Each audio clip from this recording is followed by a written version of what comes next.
Inaasahang mas iigting pa ang alyansa ng Pilipinas at Japan sa pagbisita ni Japanese Prime Minister or ng Japanese Prime Minister ngayong linggo. Nitong Martes, bumisita naman sa unang pagkakataon ang Commandant ng Japan Coast Guard. Nagbabalik si Andrea Salve para sa detalye.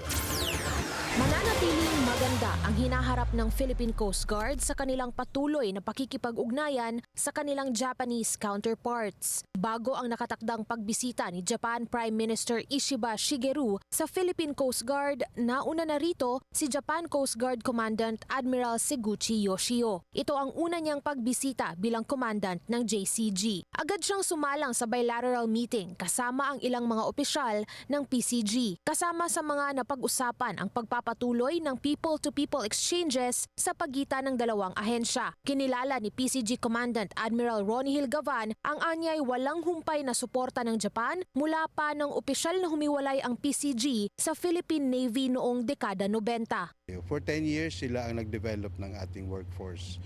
So yung pagbisita dito ni Commandant ng Japan Coast Guard ay is very reassuring sa atin na yung pagtutulungan ng dalawang Coast Guard ay lalo pang napapaigting.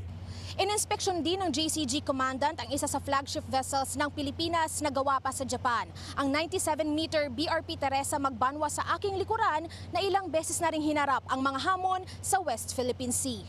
Pinakita ng PCG ang ilang features ng barko na kahalintulad umano ng makikita sa mga barko ng Japan. Nagkaroon din ng demonstration sa arresting techniques na natutunan pa ng mga Pilipinong Coast Guard personnel mula sa kanilang Japanese counterparts. Actually, mayroon silang mobile cooperative team na pinapaikot sa Southeast Asia at nagtitrain ng mga Coast Guards. So ito'y nagpapakita lang na lumalakas yung ating cooperation with fellow Coast Guards in the region. Baka yung Philippine Coast Guard personnel na na-train nila ay sumama na rin doon sa mga trainers na umiikot. Ibinahagi ni Gavan na ongoing na rin ang kanilang procurement ng 5 pang barkong manggagaling din sa Japan. Inaasahan nilang dadating ang isa sa mga ito sa dulong bahagi ng 2027. Bukas si Japan Prime Minister Ishiba Shigeru naman ang bibisita sa kanilang headquarters. Umaasa silang mas marami pang opportunity for partnerships ang mabubuksan sa pagdalaw ng anilay principal supporter ng PCG. Para sa Agenda, Andrea Salve, Billionaire News Channel.